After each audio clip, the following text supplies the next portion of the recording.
Open up a tab, grab a seat, and pour a pint. It's time for the Beer Guys Radio Show. You want free beer? Go to the brewery. Dedicated to the art, science, and enjoyment of craft beer. Yeah, what's wrong with the beer we got? Now, here are your hosts, Tim Dennis and Aaron Williams. And welcome to the Beer Guys Radio Show. BeerGuysRadio.com. We are radio for the local craft beer movement, broadcasting from our Atlanta studios at AM 920 The Answer. And I'm Aaron Williams. And I'm Tim Dennis. And this week, you know, Aaron, if you got a homebrewing kit for Christmas, as I'm sure a lot of people did, then this is the show for you. You might want to listen into this. And we are talking homebrewing and more. We've got Kevin Downing, we have Corby Hannah, and we have William Teasley with us there with Brothers That Brew and also in planning Khonso Brewing. Nice. Thanks for joining us, guys. We appreciate it. Glad to be here. Definitely. Cool. Very cool, very cool. Well, listen, before we get started, Tim, I've got an apology. Tell us about it, Aaron. Tim's going to beat me with a wet noodle here because of this, because I screwed up. So in our last episode, it was the best of Georgia and Alabama beer, and he's shaking his head already because, I screwed up. So I mistakenly gave Back 40's Peanut Butter Porter the award for Best New Everything Else beer in Alabama.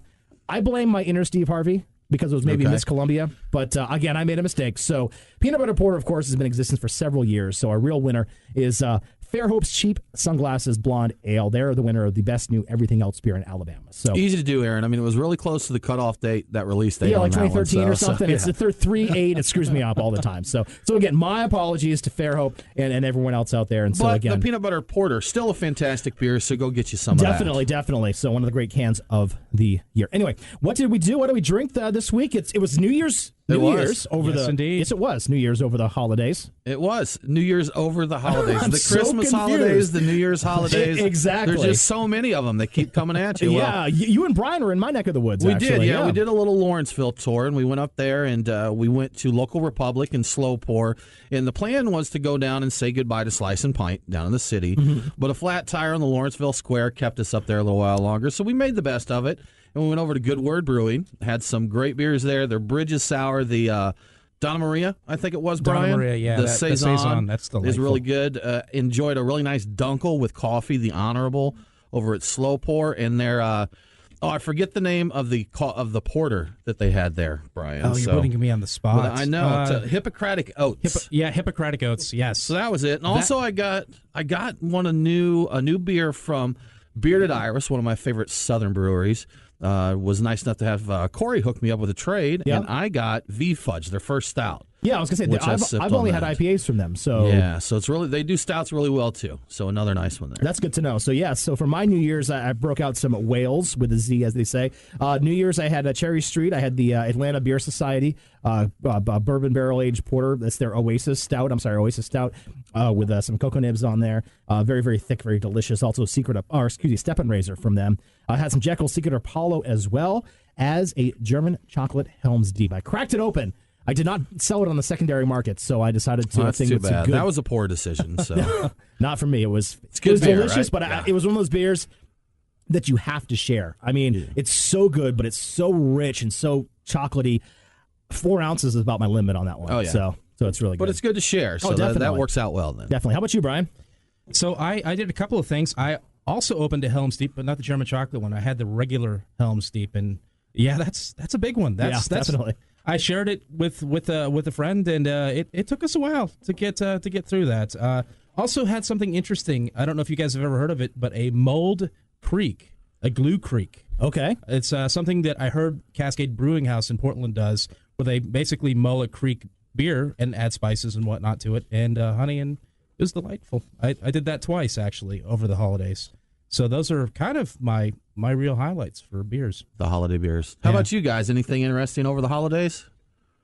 Well, for me, I actually went up to Virginia to visit my parents up on the Eastern Shore, and I happened to squeeze in some time to visit a couple of breweries while I was up there. You got to, though. Absolutely. Absolutely. Had some interesting beers. I tried a gingerbread stout from Hardywood? Hardywood. Yeah, that's a pretty good one, yeah. Yeah, it was real good. Real tasty.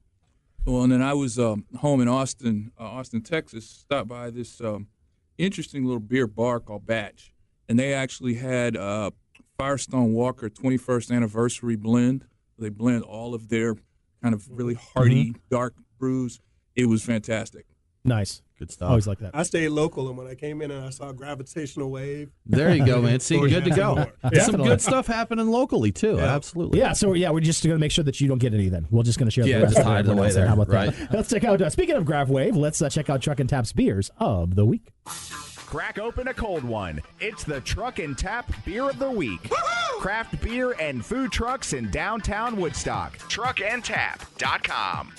Well, you mentioned Gravitational Wave from Wild Heaven. We've got some other ones out there, too. We do. We have a cornucopia of Ooh, I beers like that. today, Aaron. So we did a little pregame, and as we mentioned, with some Bearded Iris, their Hotline IPA. We also got into some of this Brothers That Brew beer here. We tried their blonde, and they've got another pitcher going around now. So we're going to get into more of those, talk more about those in a little bit. We have, as Aaron mentioned, the Gravitational Wave. We have Terrapin's new one, Beyond the Galaxy, which is a single-hopped IPA. And Brian was nice enough to bring us down a crowler of Variance Campo, which is, if I remember correctly, it's Cascade and Mosaic Pale with oats. Is that Nice. right?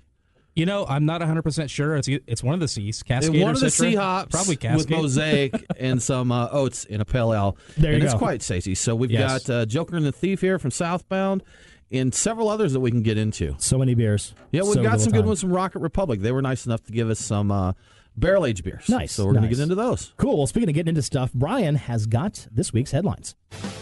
What's in the news? The beer guys have the scoop. Extra, extra, read all about it. Time for headlines. And lots of stuff going on. Brian, why don't you fill us in? All right, so to start off with, Scofflaw announced about a week ago that they're holding a craft beer championship. So it's basically part collaboration brew and part wager over the college football championship. 4 breweries came together to back teams from their home states and do some trash talking. So you have Good People supporting Alabama, American Solera for Oklahoma, Birds Fly South for South Carolina, and Scofflaw, of course, for the Georgia Bulldogs. The brewer with the winning team will be in charge of creating this collaboration beer using local ingredients. So when the beer is tapped, the winning team's flag will fly at the winning brewery, and there will be photos of the guest brewers wearing the winning team's jersey, which, much to their shame, and the winner gets to name the beer. So as of right now, it's down to Georgia and Alabama, so we got Scofflaw versus Good People. The game is on Monday, so you want to be sure to check out their Facebook pages for all the delightful trash talking that's happening there. Beer, trash, talking football, man. It's hard to beat that. Nothing better. Exactly. And there's a wager, right, Brian, that a couple mayors have put on this, right? That was next on my list. Yeah. Yes, in related news, we have a friendly wager between the mayor of Tuscaloosa, Walt Maddox, and the mayor of Athens, Clark County, Nancy Denson. And if Georgia wins, the mayor of Tuscaloosa has to send beer from 3 Tuscaloosa breweries, plus make a $100 donation to the Athens Area Emergency Food Bank, and wear a Georgia Bulldogs T-shirt at an upcoming Tuscaloosa City Council meeting. So, but if Alabama wins, God forbid, Nancy Denson must send beer from 3 Athens breweries. So, you know, the usual suspects, Creature Comforts, Terrapin, Southern Brewing Company, plus make a $100 donation to the Tuscaloosa Pre-K Initiative, and also wear the T-shirt at the council meeting. So, yeah, there's a lot riding on this game for a lot of people. Big stuff, man. Big stuff. I tell you yeah. what, beer and betting and football are involved. It's always good. And you know we love our friends in Alabama, but go Dogs. Exactly. Yeah. Go Dogs. Come on, we're in Yeah. Atlanta, man. Go Yeah. Dogs. Sorry. That's it. Gotta. So the City Council of Birmingham, Alabama, has approved a alcohol on pedal tour buses unanimously. It turns out. So basically, this is going to allow those pedaling buses, which I've never actually been on, to the passengers to drink alcohol while they're taking tours of the city.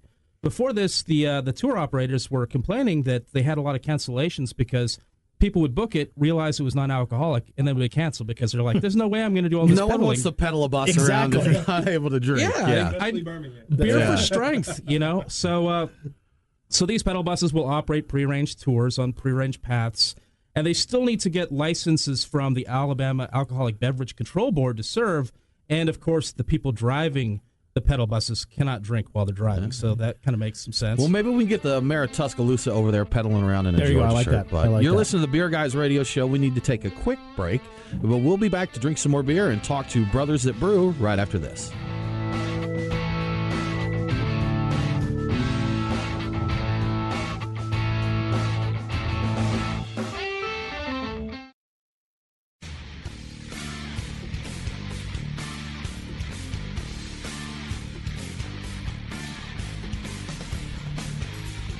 Follow the Beer Guys on Facebook, Twitter, and Instagram. Oh, God, here we go again. Dork alert. Now, back to the Beer Guys Radio Show. And as the man said, welcome back to the Beer Guys Radio Show. BeerGuysRadio.com is our website. We are live at our studios at AM 920 The Answer in Atlanta, Georgia. And this week we are talking to Kevin Downing, Corby Hannah, and William Teasley. They are of Khonso Brewing and Brothers That Brew. And again, they are the first guests that we've had at the Beer Guys Radio Show to bring their own kegs. And we love them for it. We totally support this. This is fantastic. Idea. Yeah, baby. Absolutely, Definitely. absolutely. Well, guys, we're drinking one of your beers right now. We got something a little smoky here. Can one of you tell us a little bit about this beer? Absolutely. It's I used a little bit of Golden Promise Maris Otter, and then I turned around, added a little bit of smoked cherry wheat, and then I took a few pounds of it and smoked it with some mesquite and pecan. Awesome. And you get a little bit of that sweetness to it, right. but it's not the overpowering smoke. It's a nice balance. I really And that like smoked beers are definitely a dividing kind of beer. You Mm-hmm. know, people seem to really like the smoke in there, or not so much. And it's something. I'm not a smokehead. Brian, he'll drink it all day. He'll just go Divide and reeking conquer, of the baby, smoke. with that So smoke. there's something for everyone out there. But we also drank your blonde, correct? That was the one we started with. Yes. Yes, we did. Is that your baby, William? It's one of them. One of them? Okay. And actually, it was a blend. So we taste with friends, which is what homebrewers do a lot of. And we had we had a bunch of friends over, and there was this golden ale and a blonde ale, and they basically poured them together and say, "Wow, this is excellent." Okay. And from there, deconstructed it and came up with what we're calling standing Peachtree. Okay. So Awesome. it has actual peaches in it. That was part of the fermentation process. Fermented with the peaches? It's fermented with the peaches, and it uses some spice in there to give it a little smoothness. But it's a fun beer, and enjoying it. And the part that I like, I know, Aaron, you mentioned you tasted a little something in it. I used to call it the Hefeblonde. That's oh yeah. Right. So I added a little complexity to it, but by adding a little bit of red wheat. Now, is that something that you guys? So we've tried a smoky beer here with the smoky cherry wheat and that. You know, we've got kind of the cuvee type brew with that. Yep. Is that typical of your brewing style? Do you get pretty creative, kind of stray a little bit from just standard fare? Yes. Okay. All right. Gotcha. Yeah. To say the least. Yeah, absolutely, absolutely. To William's point earlier, we've had friends and developed a community here in Atlanta that has had a chance to taste our beer. We asked them to be frank and honest, what they liked and what they didn't like. And the stuff they told us they liked, we created and deconstructed and created some more. Awesome. So the BJCP may not enjoy your style per se. Hard but, to put them in categories, right? Yeah. We've struggled with that because we have at times tried to classify it according to that BJCP guideline, but it doesn't really fit that or another one. It's like when I brought the golden ale and the blonde ale together, and then I decided to throw a little wheat in there. It doesn't really fit any of those categories. Everything in specialty, man. And so all of them in specialty. So we call it a fusion. So we kind of look at what we like, what works, what people like, and bring it all together and something that's fun and flavorful and everyone can enjoy. Awesome. Well, guys, how did you meet, connect up, and start brewing together? So Kev and I have long history. We actually attended college together at Morehouse. So we've known each other for like 30 years and change. We're dating ourselves. Yeah. Yeah, right. I know the feeling. It's okay. I met Will through Kevin. Their kids going to school together here, one of the local charter schools, and we just through conversation, Kevin and I had always talked about doing something, and we added Will's kind of input to the mix, and William really brought the concept of, well, why don't we actually do our own brewery? So that's really something that Will brought up, and we're like, yeah, why not us? Let's go for it. So, a few years ago, probably 4 or 5 years ago, I bought the first kit. We started in Kevin's backyard, and then it just took off from there. So this is something you guys didn't homebrew and then come together. You decided together, let's take on homebrewing, right? Absolutely. What was the first beer you brewed together? It was like amber ale, just a kit from, more beer. We're like, well, let's start somewhere. I tend to like kind of darker, maltier beers, so I picked that one. It came out okay, and we're like, well, all right, this isn't too complicated. And then it really just took off. These guys really jumped to the next step of all grain really quick, and then just started experimenting, which, we jokingly I call Kev kind of the mad professor, William kind of the artist, because they're both very creative with things. And it's funny because, people can really get drawn to that and really get hooked into it. I'm personally a lot better at drinking the beer than making the beer. But once you get the bug, it seems, And it's good. You talked about, having the artist and all that in there. Brian and I homebrew together. We haven't got a chance to do it in a while. But Brian's our mad scientist, and I try to be a little bit more the realist with it. And, I'll get a text at 2 a.m. from Brian, goes, Tim, I got a great idea. Seafood goza. Yes. So, What about? All right. But that's the fun of it. And it Sure. also helps having sort of a community or folks around you that you really can bounce crazy, sometimes off-the-wall ideas off of. And even as we've been sharing, we really have had other people who are homebrewers who might be sort of off the radar. They're not a part of Covert Hops or some of the other homebrewing clubs around the city. They run into us and are like, oh, I'm so excited. Now I can talk to someone else about making beer. Yeah. Right. Say, well, come on in. And then we connect them to some of the other groups as well as sort of being a gateway. And, most of those people typically are African-American, and they're in the West End or Westview or Fayetteville or different parts of Metro Atlanta. And they're now getting connected to the homebrew community as a whole. Is there, and we've talked a little bit off air about this a little bit, William, about the African American community and craft beer and homebrewing and that, and we're seeing what I think is a little bit of a surge, at least in Atlanta, of more interest in that level. Are there more than I think people would realize that are into craft beer or into homebrewing and that? Is there a pretty good community there? There is a sizable and growing community. Even looking at when we started 5 years ago with that first little kit, just going to different breweries. We've been to every brewery in the metro area. We've hit just about every brewery in Athens. Right. Haven't, the Academia, we haven't made it up to that spot yet. There was a time where we would be the only guys in there, and now there are more and more.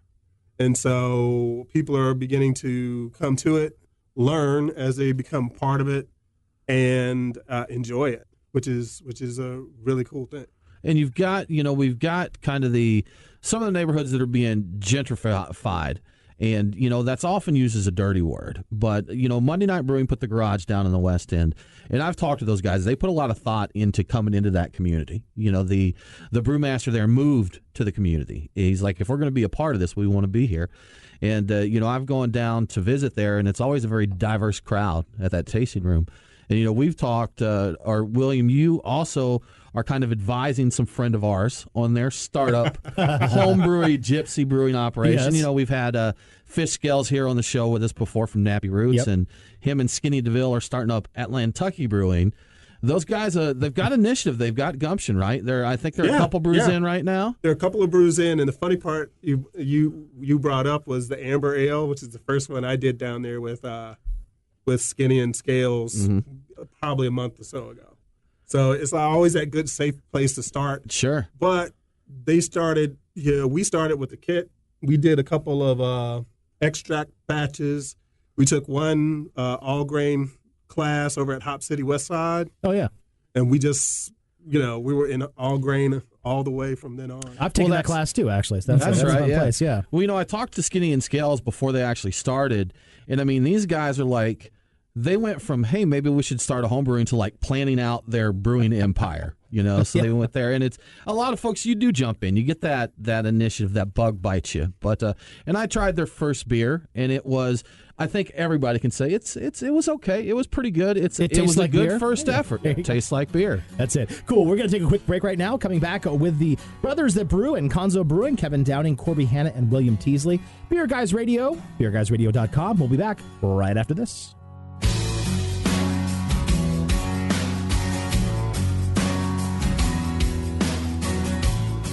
It's Aaron and Tim, the beer guys. If you're like us, no lunch or dinner is complete without a pint or two of craft beer. Which is why Truck and Tap in downtown Woodstock and Alpharetta are always on our list. Tim, why do they call it Truck and Tap? Well, the tap part is easy, Aaron. See, they've got 18 of them. As for the truck part, well, that's when it gets interesting. Truck and Tap features your favorite Atlanta area food trucks daily, so that way you're getting a different menu every day. Truck and Tap in downtown Woodstock, Alpharetta, and coming soon to Duluth in 2018. Truckandtap.com. Let them know that the beer guys sent you. Have you ever thought about owning your own brewery, but don't know what it takes to get one built? We're CRL Contracting, and we build breweries. We are the most experienced contractors in the state of Georgia when it comes to building new breweries and tap rooms, or expanding current breweries. If you've been to Orpheus, Second Self, or Scofflaw, then you know what kind of work we can do. Just give us a call at 678-546-3382 or visit crlcontracting.com for more information. CRL Contracting. We build breweries. crlcontracting.com. Craft beer forged with a reverence for tradition and new styles that start a revolution. Ironmonger Brewing. The brewers at Ironmonger pride themselves in being masters of barrel-aged, hoppy, and sour beers. They invite you to their tap room to taste and see. And coming soon, Ironmonger's Barrel Room, featuring live entertainment. Keep up to date on all things Ironmonger by liking them on Facebook. Ironmonger Brewing, establishing a new standard in craft beer.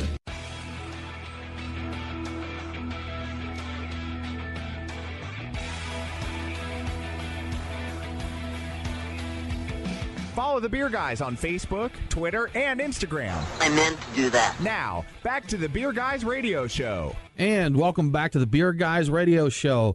Come visit us at beerguysradio.com or follow us on the socials.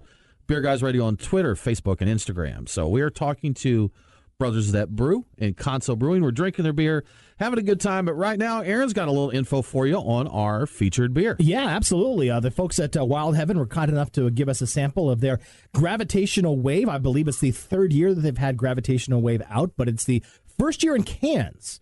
So sometimes, for a lot of old school folks, it's kind of funny to see a big Russian 14% Imperial Stout in a can. But you're seeing that more often now. So it is kind of, I guess, something we have to kind of get used to a little bit. But it is a Russian Imperial Stout. And, of course, like the other ones, it's brewed with smoked cocoa nibs with raspberries on it. And the cocoa nibs are provided by Xocolatl, which is a Mexican chocolate company. I believe it's down in downtown Atlanta, too. So one of my favorites from Wild Heaven. They always make it. It's huge, huge beer available at the brewery. First time I'm having it, actually, this year. Oh, is it? Are you a little behind the times? I'm behind the times. I'm not cool. All right. But that's a lot of raspberry on the nose. It is? And it is dangerously drinkable. I will say that we had a chance to preview this, and with the chocolate that they made for this that has big old chunks of raspberry on it, the two together are beautiful. I can see that. Better than either of them apart. Together, wonderful. Yeah. Now this is unfortunately it's sat out a little longer, so it's a little warmer than what you normally.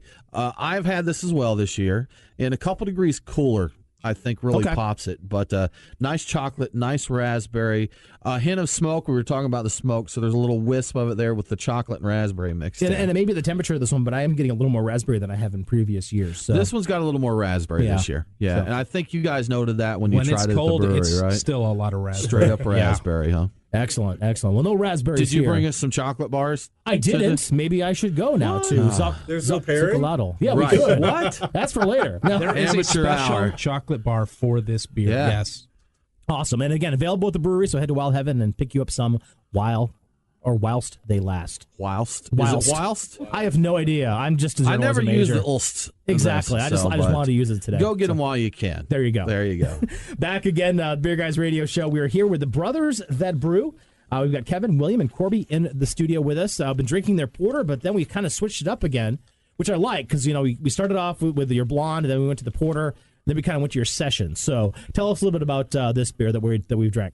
Session's done with Golden Promise. We've got some flaked corn in there and a little bit of coriander. Coriander, that's interesting. There was a different little bit of a taste that we saw that I felt, and that's what it is. So interesting. Now, you said earlier in the show that you guys like to mix it up a lot, use a lot of different spices, ingredients, those types of things. Where do you get your inspirations from? I know for me, I came from a family of cooks. My mother, grandmother, great aunts, they were all fantastic cooks. And Thanksgiving, Christmas, birthdays, they were feast, absolute feast. I'm coming to your house then next Christmas. Right. Yeah. And so we go all the time. There you go. Inevitably, when I left my home and created my own home with my wife and children, I wanted those same flavors, and I had to learn how to cook, ask questions. And so I learned to cook, and that inevitably led to spilling over into homebrewing with the spices and all of the various fruits and ingredients I use in beer. So if you head to like DeKalb Farmers Market, it's like just a cornucopia. You're like, what can I put in the next beer, right? Every grocery store, every farmer's market I go to, I've got, how can I brew that?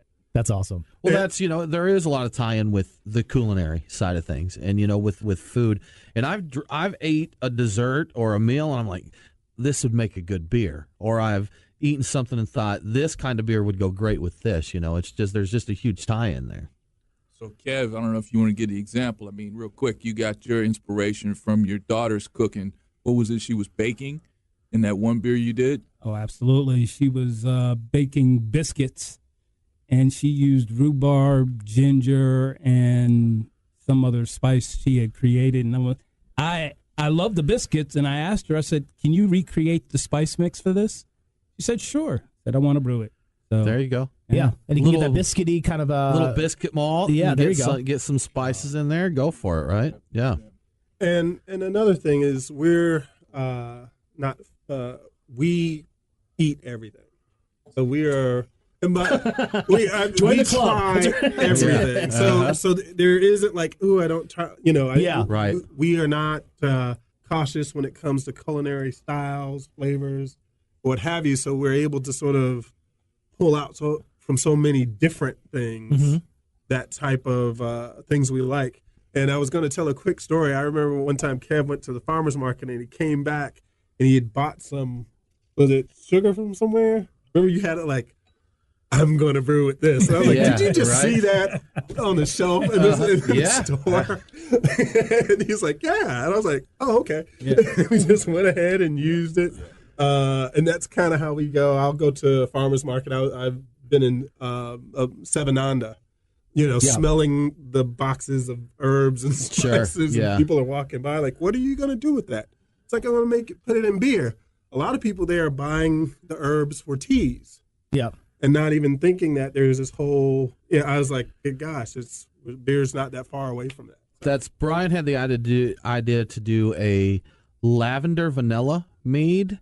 Yes. And he'd been looking for the lavender flowers and couldn't find them. I happened to be out one day and saw them, and I got them for him. I was like, hey, Brian, I got you some flowers. And he's like, that's so nice. I was like, I never thought, yes, see, it's a special moment. But, like you said, either you see something that inspires you to brew, or you get an inspiration and hunt it down. It took us a little while to get them lavender flowers, and the mead was phenomenal. Yeah, it was a great so mead. It was really good. It took a while, but that was good. Yeah, that was good. Well, I got a file full of ideas. Yeah, I haven't even brewed yet. Just get the time to get them. I write them on sticky notes or pieces of paper, and I just file them away. So it's the voice of reason. Some of these ideas get a little out. Yeah. So Williams, one of those was Williams Jerk Stout, which we won't say anything more about that. Wow. But that would be. I was going to ask you what one you had to veto. I guess that's the one, right? Yeah. We know was that we talked to Unknown Brewing, and he's got a crazy file or something like that of this random stuff that he wants to brew too. So I think everybody's got to have it. I mean, some of them are going to work out. Some are going to be great. Some are just horrible 2 a.m. seafood goza ideas.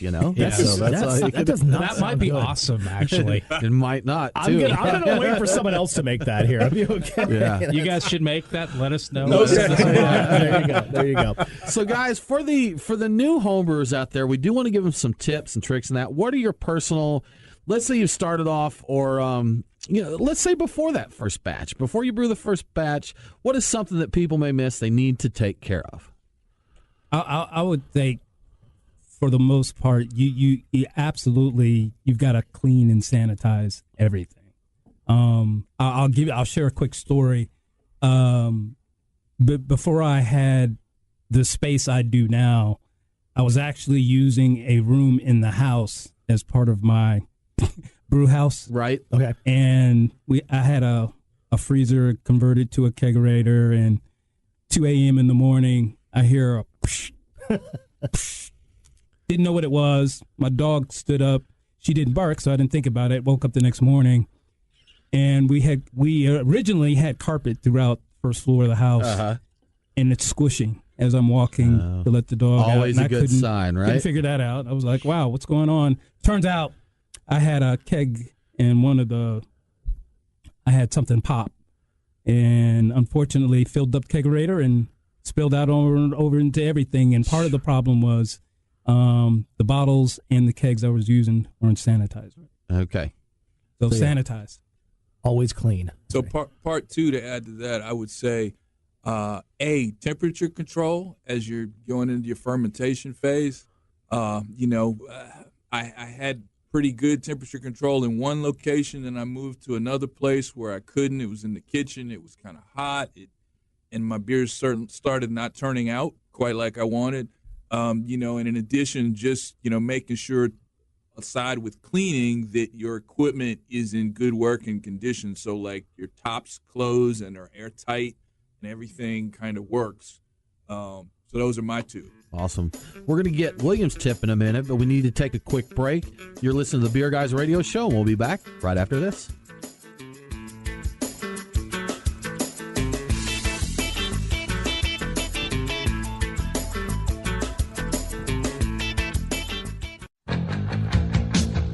Time for the Hot List. The Beer Guys have the scoop on what's going on next week. Brought to you by CRL Contracting. We build breweries. CRLcontracting.com. That's hot. All kinds of awesome stuff going on in Georgia this week. As we mentioned, this is a football week. Very cool stuff going on. So on Sunday, before the madness of all the football, check out Variant's Food Pairing and their very first bottle release of their mid-morning stout. They're going to pair that with some chicken and waffles at the event there. So that's what I'm talking about. They have 2 sessions. More details on their page there. Monday, again, it's all about football. It is the national championship game. There's watch parties everywhere. We have Georgia going up against Alabama. There's a national title on the line. There's bragging rights for breweries on the line. There's a collaboration on the line. So we know that Truck and Tap in Woodstock, Jekyll Brewing, both locations of Monday Night Brewing, and SweetWater are going to have watch parties, and I bet there's some more out there that we just didn't catch. So take a look and see if your favorite brewery or beer bar is showing that. After that, of course, on Tuesday, you'll want to go to the Brides and Brews event at Second Self. Check that out. Not personally applicable to me. Or me. But, some people may want to go check that out. On Wednesday, it is a pet photo shoot fundraiser at Wild Heaven Beer. On Thursday, another new release from Red Brick Brewing where they release their Soul of the City. On Friday, Pontoon Brewing kicks off their official grand opening weekend. Now, they had a kind of soft open, an easy open before. This is the official grand opening festivities going all weekend long. Aaron, on Sunday, they're going to have an actual otter there performing. A performing otter? Yes. Now, Sean O'Keefe, the owner of Pontoon Brewing, said he didn't really know what that meant, but he was told that the otter would perform there. I hope he's a magician. I haven't seen a good magic show in a while. Yes, exactly. Anyhow, but that should be a lot of fun. So go check it out. And next Saturday, Second Self gets a little geeky. They're releasing their Triforce, and it is National Dress Up Your Pet Day, and they're going to be celebrating that at Southern Brewing Company. And Southern did say, yes, it is a real thing. So for the full list of events and goings on in Georgia and Alabama, check out our website at beerguysradio.com and our calendar of events.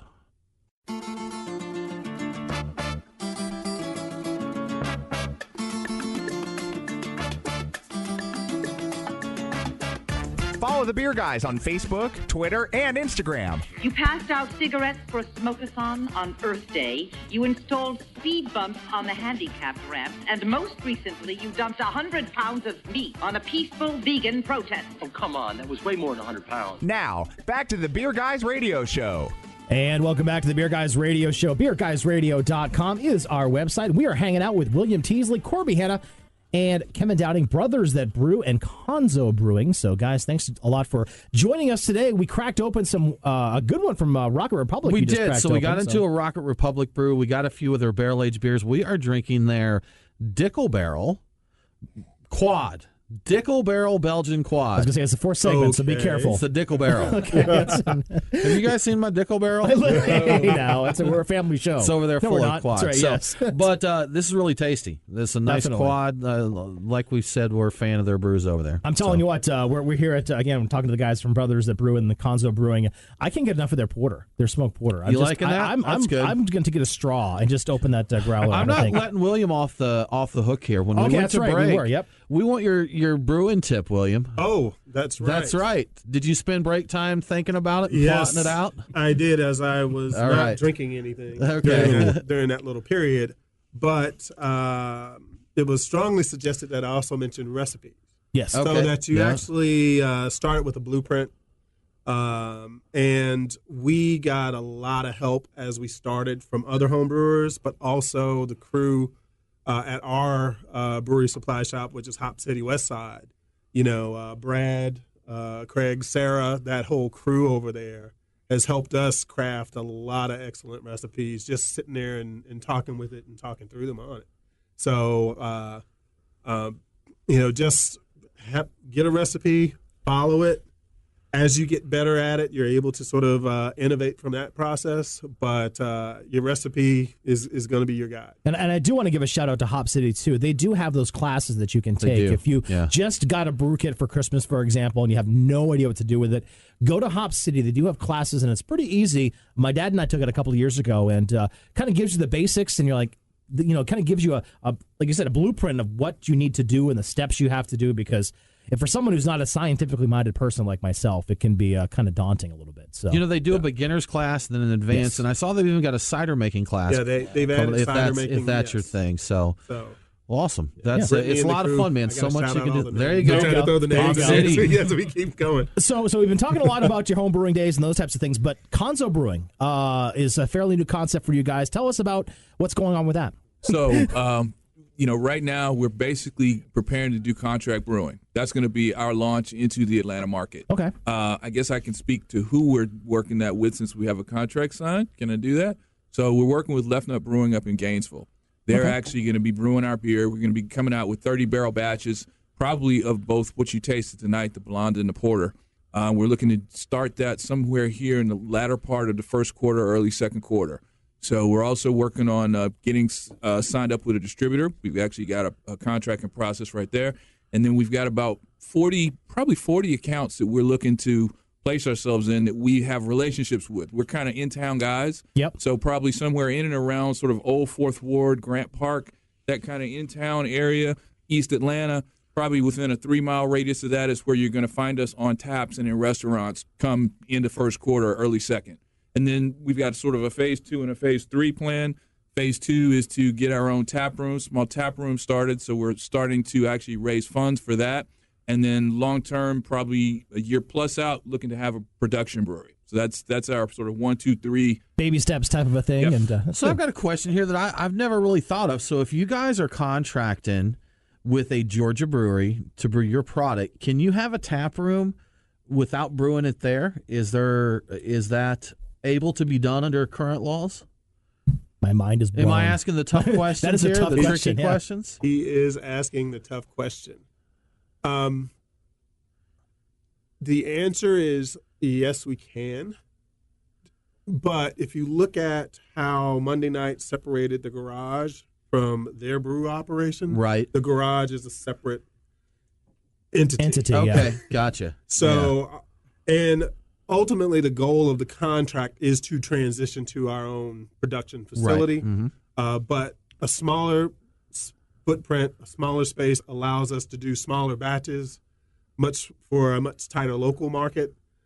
Yeah, we should be able to work that through. Cool. We'll confirm that with our legal representatives. Yeah, of course. It's like, yeah, right. Well, and that's the thing. A lot of this stuff it's not all cut and dry. It's not all as obvious as it may seem, and some things are a little crazy out there when you're going through all of this. Now, fortunately, with the new laws, they're a lot better than they were a couple years ago, but there's still a lot that's a little bit insane with the way you have to do all And I'll this. probably add to that, the wonderful thing about, or at least the wonderful thing that we see here in Georgia is the whole craft beer market is growing. It's still developing. As you mentioned, the laws just changed recently. We hope those laws continue to change. And eventually what will happen is you'll find consumers being at an advantage to taste more beers. Yeah, right. And more folks coming into the market and developing and experimenting. Well, it's been fascinating. Really, we've been doing the show for 2 years now, for just a little bit over 2 years. This is I have to say this, I forgot. We just passed our second birthday. Yes, exactly. So January 2nd was our second birthday of being on the air. But really, I mean, this has been, I always said that Tim's the beer guy, I'm the radio guy. When I first started, I didn't know a lot about the craft beer industry here. But just see it grow over the past 2 years has been absolutely amazing. I mean, you started out a couple of years ago with just a handful, but now, what was it, about 75, you said, in the area? And I'd have growing. to look back at the infogram that I made, but I believe that's right. 75 total there right now. And just there seems to be like every other week there's somebody popping up, or we'll go to a beer fest. I'm like, I'm planning on one. And there's just a lot of growth out there, and it's great. I mean, it's a lot of it's great to see the entrepreneurial spirit and just kind of getting a lot of those smaller areas filled in. For example, for the downtown Atlanta area, for you guys to be contract brewing and moving into that area. Smaller cities moving into it's really neat to see that, and kind of growing our own development, growing our own community around craft beer. That's just my spiel. Absolutely. I just that want was to know beautiful. who brought the cake. I was verklempt. What cake? We had a birthday, right? Somebody was supposed to bring a cake. We celebrated our 100th episode a little while ago, so I didn't know if it was fair for us to double cake there. We got a double. That's just a lot of partying. We had 100th anniversary. We had the best of Georgia beer. Then our anniversary. That's just a lot of partying at the very end. That's just how we roll. Exactly. We just got to party all the time there. So Mm-hmm. I would not have complained about that. Exactly. Absolutely. So guys, about ready to wrap it up with Brothers of Brewing, Khonso Brewing. If there's, do we miss anything? Anything else that you guys want to talk about real quick? Speak now, forever hold your peace. Or we're okay. We're okay. Not really. We just appreciate you guys having us on. Absolutely. We love the opportunity to share our story and our vision. Yeah, I mean, we're excited too. We were talking earlier a little about the African American and the people of color kind of drawing more to craft beer. That's one of the things that we do on a continual basis. We have tastings on a routine basis, and we try and invite and expand people's palates to try new things and all that type of thing. So I mean, we see the market continuing to expand, and hopefully we can contribute to that. And if folks want to get in touch or keep in touch with Khonso Brewing, how do they do that? Well, we are on Facebook, Twitter, Instagram, and we have a website, khonsobrewing.com.